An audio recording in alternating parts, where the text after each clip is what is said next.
네, 안녕하세요. 저 방금 소개받은 미래에셋증권 이용재라고 합니다. 저는 이제 블록체인이 바꾸는 미래 금융에 대해서 좀 말씀을 드리려고 해요. 근데 별거 없습니다. 딱 두 가지예요. 그래서 첫 번째는 이제 자산 토큰화의 시대, DAG of Asset Tokenization 뭐 이렇게 이름을 붙였고요. 두 번째는 이제 새로운 자산군의 시대, New Asset Class. 이 두 가지로 펼쳐질 거를 거의 확신합니다. 그래서 New Asset Class는 여러분 잘 아시는 ETF, 그러니까 전통 금융 비이클에 크립토 에셋을 담는 그런 비즈니스를 이제 New Asset Class 비즈니스라고 저희가 이름 붙였습니다. 미래를 그리는 사람들이라고 해서 좀 되게 거창한데 지금 현 시점에서 본인의 생각대로 미래를 그릴 수 있는 사람은 제 생각에는 단 한 명밖에 없다고 생각합니다. 그래서 미국 47대 대통령 당선인이 된 이제 트럼프죠. 트럼프의 그런 공약 혹은 규제 방향성 이런 거 굉장히 중요하다. 중요한 걸 넘어서서 직접적인 영향을 받는다.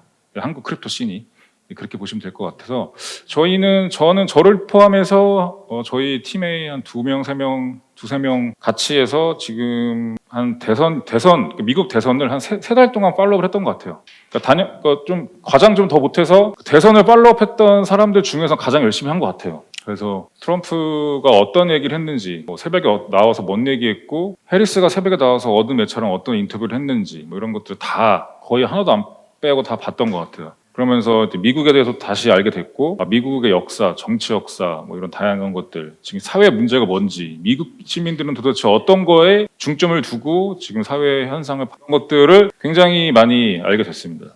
하여튼 그러면서 이제 저희의 바람대로 트럼프가 됐죠. 트럼프가 돼서 이제 저는 굉장히 한숨 났어요. 저는 솔직히 해리스가 되면, 민주당이 되면 글로벌 블록체인 시장은 아마 한 3년 정도, 3년 이상 다시 또 빙하기로 들어갈 수도 있겠다는 생각을 했었거든요. 왜냐하면 민주당이 크립토 정책을 챙길 만큼의 여유가 없어요. 트럼프는 재집권을 되게 오래전부터 준비했기 때문에 다양한 분야에서 본인의 정책이 명확하고, 특히 이제 크립토에 대해서도 굉장히 명확한 비전과 정책이 있었습니다. 근데 민주당은 그럴 시간이 물리적으로 부족했죠. 민주당이 이제 크립토를 지지 안 한다는 게 아니라 물리적인 시간이 부족했다. 그래서 트럼프가 되길 바랬고 결국 됐죠. 돼서 이제 저도 개인적으로 커리어를 좀 더 이어나갈 수 있게 돼서 좀 다행이라고 생각하고 있고, 그래서 트럼프가 한 얘기를 좀 봐야 될 것 같아요. 그래서 보면은 지금 비트코인 2024 컨퍼런스에 나와서 이제 이렇게 7개 얘기를 했어요. 그래서 보시면 다 아시는 내용일 거예요. 여기 계신 분들은. 그래서 뭐 SEC 의장 교체하고 크립토 기업들이 은행에 접근하지 못하게 하는 그런 법안, 행정명령 폐지하겠다고 얘기하고, 그다음에 비트코인 채굴 미국에서 다 채굴해야 된다. 미국이 지원하겠다. 낮은 에너지 비용으로 뭐 그런 얘기도 하고, 그다음에 뭐 전문위원회, 그러니까 본인한테 직접 보고를 하는 디지털 자산 전문위원회를 만들겠다라고 얘기를 하고 있고, 그다음에 5번째가 비트코인 전략 비축 자산으로 지정을 하겠다. 그래서 실제로 비트코인을 더 살지 말지는 아직 확실히 정해진 건 아니고, 대신에 비트코인 자체를 전략 비축 자산으로 일단은 지정을 하겠다라는 얘기를 했었고요. 그다음에 CBDC는 금지하겠다. 연준이 발행하는 CBDC는 금지하고, 그다음에 스테이블코인 제도를 정비해서 스테이블코인 사업을 장려하겠다라고 얘기를 했었죠. 그래서 오전에, 그러니까 지금 되게 트럼프가 되면서 되게 많이 바뀌었다고 느낀 게, 이제 기존에는 크립토 관련된, 그러니까 1차적으로 블록체인 미디어, 그다음에 2차적으로 뭐 레거시 미디어, 이제 이번에는 이제 그 외에 다양한 미디어들도 관심이 많더라고요. 그래서 오전에는 저희 CBDC랑 스테이블코인 관련해서 인터뷰를 하고 왔는데 그것도 느꼈습니다. 되게 이쪽 관련이 없는 미디어일 텐데 저게 되게 관심이 많아서 되게 의외였고요. 그만큼 이제 되게 많이 내년도에 많이 변할 거다라고 저희는 보고 있습니다. 네, 그래서 트럼프는 실제로 진짜 디지털 자산, 미국을 디지털 자산 1등 국가로 만들 생각이 있는 것 같아요. 제가 봤을 때는. 제가 오랜 기간, 3달 이상 계속적으로 팔로우를 했을 때는, 표심팔이는 아니다. 그래서 그거의 근거로, 지금 트럼프 2.0 행정부의 주요 인원, 주요 멤버들이죠. 대부분 프로크립토 혹은 비트코인 맥시멀리스트 혹은 뭐 비트코인을 보유하고 있거나 이쪽에 대해서 우호적인 발언을 수년간 해왔던 사람들로 다 대부분 돼 있어요. 이 다 주요 요직들이거든요. 또 이런 사람들이. 그래서 보시면은 제이디 벤스 뭐 다 아시죠? 부통령인데 이제 비트코인 많이 보유하고 있고, 피터 틸과 같이 VC 쪽에서 일을 했었고, 그 당시에 이제 실리콘밸리 VC들은 웹3 투자를 많이 하면서 기업들과의 네트워크도 많이 갖고 있고 그래서 크립토에 굉장히 우호적인 부통령이고요. 실제로 트럼피즘, 공화당이 지금 현재 기존 공화당과 다르게 이게 트럼피즘이라는 트럼프만의 그런 정치색을 실제로 실현하는 그런 정당으로 바뀌었는데 거기에 트럼피즘을 완성시킬 차세대 주자로 인정받고 있죠. 그다음에 재무장관 스캇 베센트가 마지막으로 지명이 됐는데 이제 헤지펀드 운용사 키스퀘어의 설립자고 재밌는 게 소로스 펀드 CIO였고 그 소로스가 이제 파운드와 공매도를 해서 돈을 많이 벌었잖아요. 그때 실무 매니저였어요, 저분. 비트코인 지지자고 비트코인 되게 많이 갖고 있습니다, 저분. 그다음에 상무장관 하워드 루트닉, 저분은 트럼프 인수위원회 인수위원장이었고 비트코인 굉장히 프로크립토고요. 그다음에 투자은행 켄터 피츠제럴드 설립자이자 CEO입니다. 비트코인 비즈니스를 되게 열심히 하려고 해요. 그다음에 보건복지부 장관 로버트 케네디 주니어 다 아시죠? 다 이분은 진짜 비트코인 맥시멀리스트죠. 각종 비트코인 행사에 되게 많이 참여했었고 본인이 밝혔어요. 전 재산이 비트코인에 있다 대부분이. 그리고 미국은 최소 400만 개 정도의 비트코인을 전략 비축 자산으로 계속해서 매집해서 보유해야 된다라고 얘기를 하고 있는 사람이고 뿐만 아니라 다 마찬가지예요. 그래서 국방장관도 마찬가지, 도지수장 일론 머스크는 뭐 여기 계신 분 너무 잘 아니까 뭐 스킵하고요. 뭐 비벡 라마스와미도 마찬가지. 저분도 이제 저분이 이제 대선 주자였거든요. 근데 비트코인으로 후원받은 두 번째 대선 주자입니다. 그만큼 비트코인의 진심이고요. 나머지 다 마찬가지예요. SEC 의장도 지금 미정인데 되게 여러 후보 얘기가 나오고 있는데 전부 다 크립토에 굉장히 우호적인 사람들로 나오고 있어요. 아예 트럼프가 못을 박았어요. SEC는 크립토 프렌들리한 의장을 지명을 하겠다. 그렇게 얘기를 했었죠. 그래서 트럼프가 비트코인 2024 때 나와서 한 얘기가 실제로 캐비넷이 이렇게 꾸려지는 걸 보니 진짜 할 수도 있겠다라는 생각이 강하게 드는 거죠. 그리고 이번에 선거 결과를 보면은 이게 스탠드 위드 크립토라는 그 사이트에 다 있는 자료인데 이게 그 크립토 슈퍼팩에서 그 후원받은 정치인들이 어느 주에 몇 명이 있는지를 나타낸 그런 그림이고 실제로 그 페어쉐이크 슈퍼팩에서 후원을 받은 후보를 이제 그냥 프로크립토 후보라고 부르는데 그게 없는 그런 의원이 없는 주가 5개 있어요. 뉴멕시코, 하와이, 저 오른쪽 끝에 메인, 버몬트, 로드 아일랜드 이렇게 5개 주만 이제 프로크립토 성향의 상원 하원 의원이 전무한 그런 주고 나머지는 다 되게 많이 포진되어 있다라는 걸 보여주는 그림입니다. 근데 뭐 저 주들이 별로 알짜 주가 아니어서 뭐 큰 의미는 없다. 그래서 주요 주부터 해서 전부 다 프로크립토 성향의 의원들이 포진되어 있다. 그래서 실제로 상하원에 통과하는 거에 대해서 긍정적이다로 저희는 보고 있고 다음 페이지 좀. 그리고 이번 선거 결과를 반영한 이번 선거가 대통령 선거만 한 게 아니라는 거 잘 아시죠? 하원 전체 하원 435명을 다시 뽑았고 그다음에 상원의원 32명, 3명을 다시 뽑습니다. 그래서 하원은 임기가 2년이기 때문에 제가 너무 미국 정치 얘기만 하는데 중요해서 드리는 말씀이고 뒤에 이제 또 말씀드릴게요. 여튼 프로크립토 성향의 의원들이 다 많이 뽑혔다. 그래서 스탠드드 크립토 출처에 의하면 이번에 당선된 상하원 의원 총 545명 중에 56%, 300명 이상이 지금 친암호화폐 성향을 갖고 있다라고 밝혔습니다. 그래서 지금 전략 비축 자산으로 지정을 하고 그거를 이제 신시아 루미스라는 의원이 발의한 법안대로 비트코인 액트처럼 100만 개를 점진적으로 미국이 사는 방향 그걸 하려면 상원 하원 의원 다 통과해야 돼요. 상하원 통과를 해야 돼요. 그래서 그러기에는 이제 무리가 없을 정도의 의원이 포진되어 있다라고 보여지고요. 그래서 모금의 기준으로 팩 중에 페어쉐이크라는 크립토 팩이에요. 그래서 저기에 주요 후원자가 뭐 코인베이스, 리플 막 이렇게 다 있거든요. 근데 여기서 한 3억 달러 정도로 모금을 해서 이제 앞에 있는 의원들한테 다 후원을 했다라고 보시면 되고요. 다음 페이지 좀. 그래서 결론은 이제 미래를 그리는 사람들이 어떻게 그리냐. 제가 봤을 때는 금융 쪽은 트럼프 공약을 보시면 아시겠지만 금융 규제 완화합니다. 금융은 규제 완화하겠다. 그동안 바이든 정부가 다양한 규제를 통해서 금융업을 좀 타이트하게 조였다면 이번에 트럼프는 이제 반대로 그런 것도 좀 풀겠다라는 얘기고 그다음에 디지털 자산 육성도 같이 공약을 했었죠. 그래서 그 두 가지가 핵심이에요. 그 두 가지가 제일 큰 저희한테 해당되는 가장 큰 핵심 공약이고 근데 저 두 가지는 시너지가 날 수밖에 없어요. 왜냐하면 전통 금융 회사들은 크립토 회사들을 원해요. 왜냐? 새로운 비즈니스를 하고 싶으니까. 근데 그리고 크립토 회사들은 전통 금융 회사를 원해요. 왜냐? 협업을 하고 전통 금융 업계로 나아가고 그들의 매출액을 더 늘리고 싶으니까. 근데 둘이 붙게 돼 있어요. 근데 그거를 트럼프가 해주겠다는 겁니다. 그래서 새로운 자산군, 그다음에 자산 토큰화 이 두 가지 형태로 미래의 금융 모습은 3년에서 5년 사이에 펼쳐질 거다.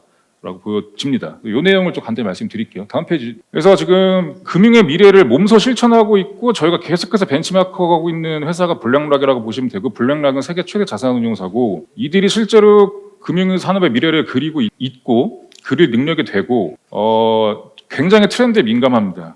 그래서 비트코인 ETF가 나올 수 있게 된 거에 가장 결정적인 로비나 뭐 다양한 영향력을 행사한 게 블랙락이고, 그래서 이들이 이제 금융 역사의 그런 변곡점에서 다양하게 혁신을 이루는데, 이제 지금 보는 건 뭐냐? 블랙락은 뉴 캐피탈 마켓을 보고 있어요. 그게 두 가지로 구성되는데, 제가 아까 얘기했듯이 에셋 토크나이제이션, 그 다음에 뉴 에셋 클래스 비즈니스, 이 두 가지로 갑니다. 그래서 국내 금융회사뿐만 아니라 뭐 해외 글로벌 금융회사 전부 할 거 없이 이 두 가지 테마에서 적어도 둘 중에 하나는 준비 잘해야 된다.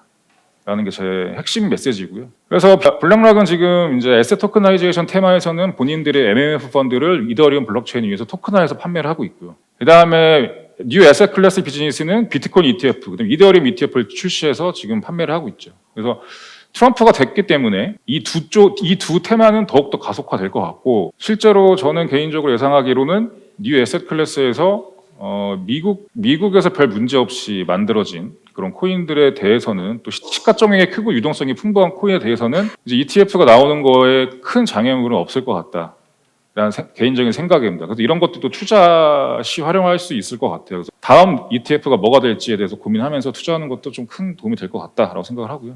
그래서 이제 RWA라고 하고 STO라고 하는 그런 것들이 굉장히 되게 유명하다고 보는 이유는, 이제 전체 GDP의 10% 정도를 RWA가 차지할 거다라고 보고 있는 건데, 그런 것들이 지금 전통증권과 신정증권 전부 다 토큰화 된다라는 과정하에 저렇게 수치를 산출하는 거고요. 국내 금융회사뿐만 아니라 글로벌 금융회사들이 이제 이렇게 토큰 증권 열심히 하는 이유는, 이제 저 4번 단계까지 갈 거다. 토큰 증권이 잘 성장해서 블록체인 기술이 일상화되고, 그다음에 전통 증권과 모든 증권이 토큰화가 되고, 그런 단계까지 갈 거라는 거, 그게 5년 안에 갈 거라는 거를 저희가 확신하기 때문에 이제 국내외 금융사들이 이쪽에 열심히 투자를 하고 있다라고 보시면 되고요. 네, 그래서 이제 미래 금융 모습은 이제 이렇게 펼쳐진다라고 제가 계속해서 보여드리는 그림인데, 실제로 이렇게 될 거예요. 그래서 이거를 미리 알아두시면 좋을 것 같고, 그래서 이 에셋 토크나이제이션 생태계는 크게 세 가지로 간다. 첫 번째가 토큰화된 돈.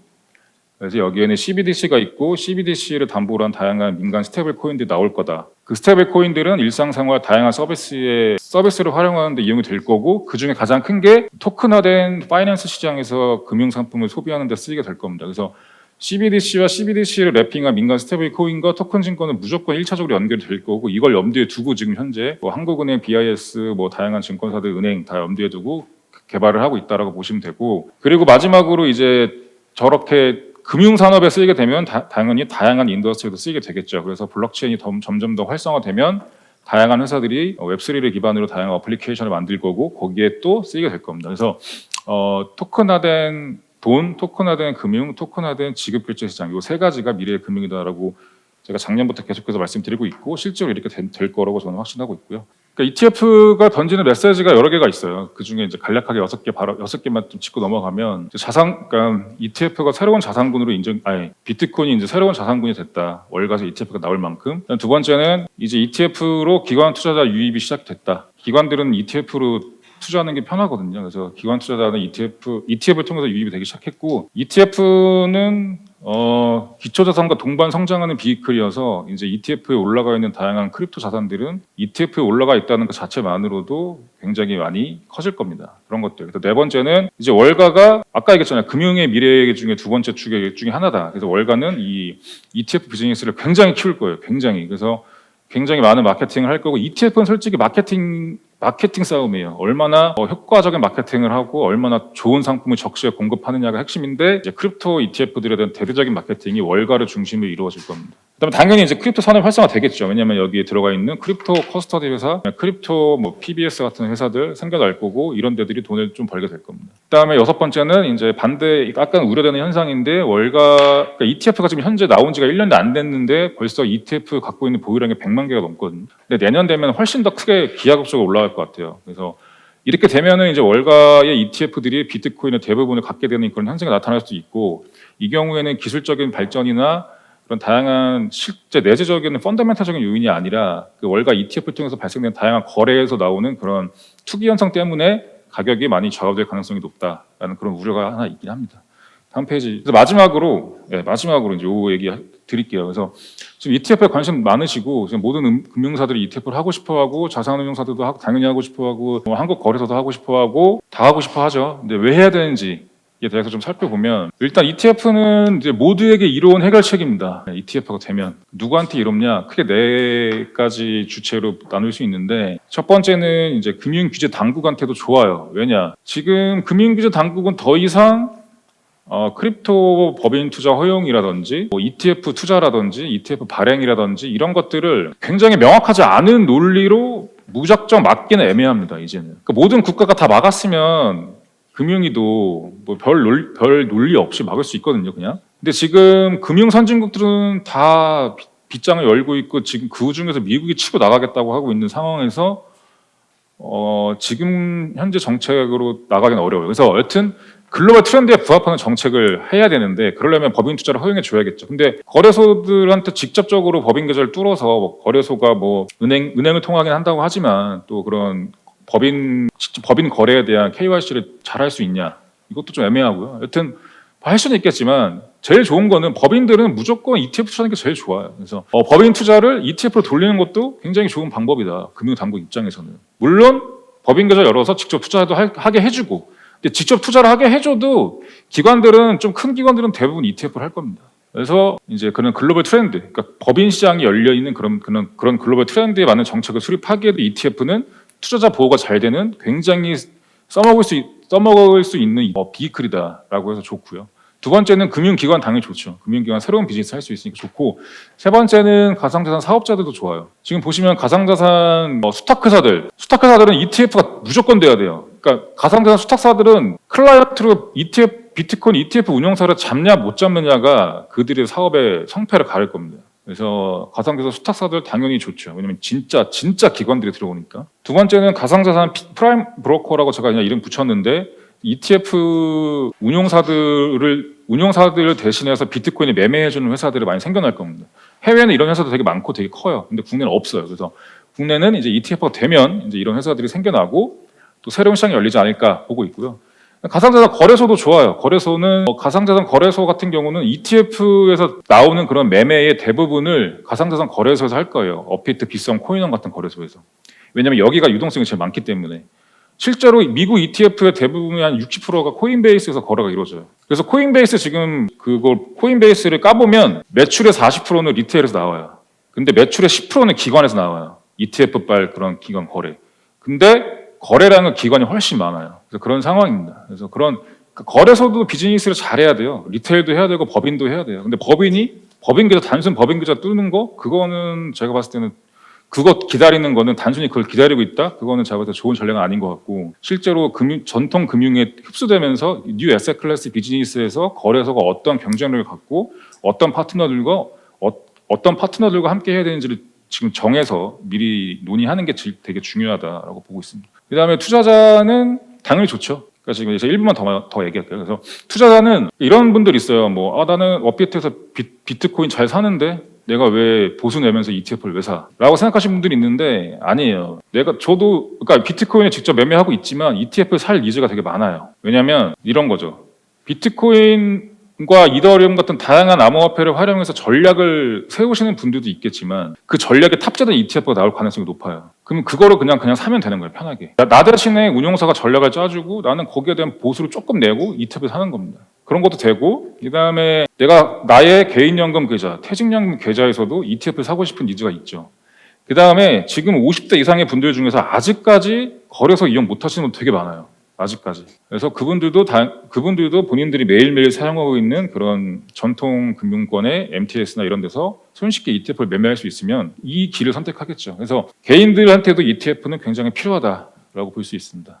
네, 이런 이유 때문에 이제 ETF가 한국에서 되면 되게 좋을 것 같고, 그래서 국내도 하루빨리 그러니까 금융회사들이 이제 자산 토큰화와 뉴 에셋 클래스 비즈니스를 둘 다 왜 해야 되는지 정확히 아는 상태에서 좋은 전략을 갖고 비즈니스 잘 했으면 하는 바람이 있습니다. 발표 여기까지 하겠습니다. 감사합니다.